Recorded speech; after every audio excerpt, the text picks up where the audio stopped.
Hey everyone, it's Erica Holland, certified ballroom dance instructor and personal trainer, with my thoughts on Dancing with the Stars season 34 Halloween night. First off, this was probably one of the most intense nights of competition that I've seen in years from Dancing with the Stars. I was quite literally on the edge of my seat and very emotional because so much happened in this episode. So I have a lot of thoughts. First off, I thought Cheryl Burke did a great job as the guest judge. There were some TikTok postings saying that she would probably be a lot harsher, but I thought that her critiques were quite constructive and positive. So I really enjoyed having her as a guest judge. Okay, so to kick off the night, we had Whitney and Mark with their jazz routine.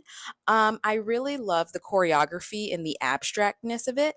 However, I did think it was overly character driven. I feel like with Halloween night on Dancing with the Stars, there's this constant debate about how much content versus sticking to the theme night. So it was very character driven, and there were some timing issues.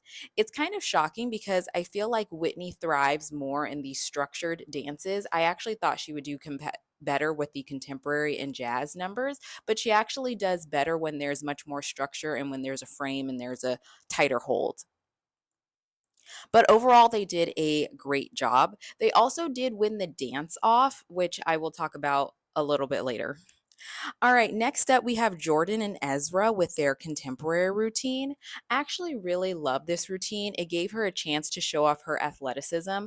I love when gymnasts who come on Dancing with the Stars can do all their tricks and flips. I think it really showcased her strengths. There was such great timing, and I love that there was a deeper meaning. Like, yes, they had bandages on and it was Halloween, but there was a deeper emotional meaning.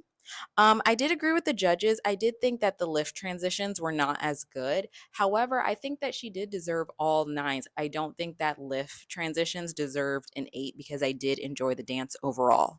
Step, we have Andy and Emma with a paso doble.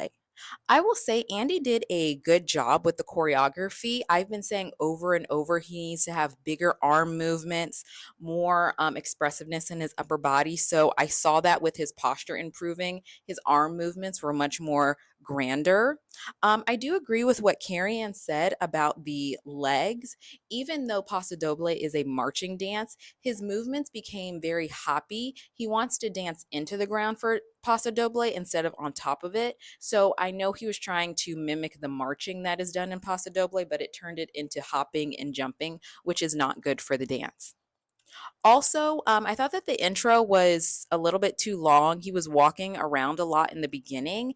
And I know it's Halloween night, and I felt the same way about Whitney and Robert. It's just too much smoke. And I just couldn't see him move. And I know that smoke can get quite slippery as well. So I just thought it was a little bit too much smoke. But overall, Andy did good. This really saddened me with Elaine and Alan. I've been enjoying Elaine so much this season. I love watching her dance. She is so classy and elegant.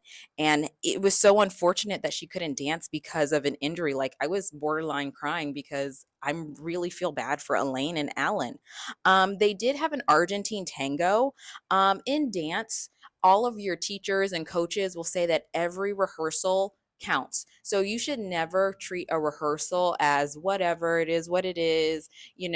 This is why it's so important as a dancer that you treat every rehearsal like it's a performance, like this might be the last time that you're doing this dance because you never know when that rehearsal, you might need that rehearsal. She did an amazing job. The lifts were a little shaky. She also needed a little bit more strength in her arms and tone in her upper body. Sometimes after she finished a lift or a pose, her arms would kind of go a little bit limp. But for a rehearsal video, this was amazing. And I'm really glad that we saved her because I want to see her dance another week. Danielle and Pasha with their Viennese waltz. I really love the concept. I love the gore. I love the blood on the hands. I love that they have such a collaborative process, and Danielle is really such a visionary. I do agree with what Cheryl said that they need to watch their hand and arm placements. And also, something with Danielle is the consistency of movement. In the Viennese waltz, you want to glide, not chase. And I felt like sometimes in the side by side moments, she was too far behind and it looked like she was chasing Pasha instead of flowing and gliding with Pasha. But overall, Danielle is improving quite a bit, and I feel like she's really starting to enjoy this process and really get into it. All right, next up we have Robert and Whitney with their Argentine tango.